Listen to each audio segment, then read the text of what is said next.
Hello guys, welcome to my channel. So இன்றைக்கி என்ன பார்க்க போகிறோன்னு சொன்னால் அழகான சாரீ ப்ரோச் தான்.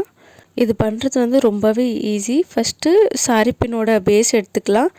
அப்புறமா அதில் லைனாக சூப்பர் க்ளூ அப்ளை பண்ணணும். சூப்பர் க்ளூ அப்ளை பண்ணதுக்கப்புறமா இந்த பேஸ் சீக்வென்ஸை எடுத்து லைனாக ப்ளேஸ் பண்ணுங்கள்.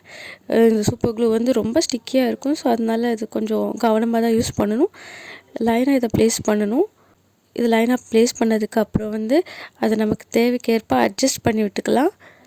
இது குட்டியான பின்னுங்கிறனால ஒரு 5 பேஸ் சீக்வென்ஸ் யூஸ் பண்ணால் போதும். சிம்பிளான டிசைன் தான். ஸோ 5ம் கரெக்டாக ஃபிட் பண்ணதுக்கப்புறம் இப்போ சென்டரில் டைமண்ட் ஃபிக்ஸ் பண்ணுறதுக்காக திரும்பவும் சூப்பர் க்ளூ வந்து சீக்வென்ஸோட சென்டரில் அப்ளை பண்ணிக்கலாம். நான் இதுக்கு லைட் ப்ளூ அப்புறமா டார்க் ப்ளூ காம்பினேஷனில் டைமண்ட்ஸ் எடுத்து வச்சுருந்தேன். அதை ஆல்டர்னேட்டாக ப்ளேஸ் பண்ணிக்கலாம். இந்த பேஸில் வந்து என்ன கலர் யூஸ் பண்ணாலுமே ரொம்ப அழகாக இருக்கும். நான் வந்து லைட் ப்ளூ அப்புறமா டார்க் ப்ளூ அம்மாவோட சாரீக்கு மேட்சிங்காக எடுத்தேன். நீங்கள் உங்களுக்கு என்ன கலர் தேவையோ அந்த கலர் யூஸ் பண்ணிக்கலாம். இந்த ப்ராடக்டோட ப்ரைஸ் டீட்டெயில்ஸ் வேணும்னு சொன்னால் கண்டிப்பாக கமெண்ட் பண்ணுங்கள். அவ்வளோதான் கைஸ், பாருங்களேன், பார்க்கவே அழகாக இருக்குல்ல. இதே மாதிரி இன்னும் க்ரியேஷன் வீடியோஸ் பார்க்குறதுக்காக கண்டிப்பாக சப்ஸ்கிரைப் பண்ணிக்கோங்க. தேங்க்ஸ் ஃபார் வாட்சிங்.